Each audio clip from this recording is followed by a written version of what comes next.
Bago ka makinig, siguraduhin mong mag-isa ka. Patayin mo muna ang ilaw. Ilayo ang cellphone sa tenga, maliban kung handa kang may marinig na hindi para sa iyo. Hindi lahat ng kwento ay kathang isip. Ang iba, alaala.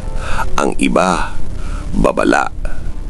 Kung may marinig kang bulong, kung may maramdaman kang malamig sa batok, huwag kang lilingon.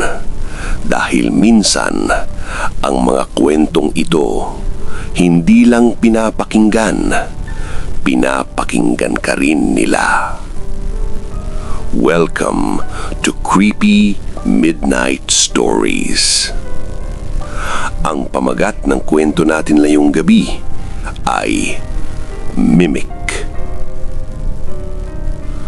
Tahimik ang bahay namin nung gabing yon. Tahimik na parang may nakikinig. Mag-isa lang ako sa kwarto, nakahiga, nakapatay ang ilaw.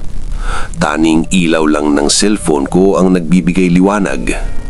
Bandang 2:00 ng madaling araw, nakarinig ako ng mahinang katok. 1, 2, 3. Akala ko guni-guni lang, pero may sumunod na bulong. Gising ka ba?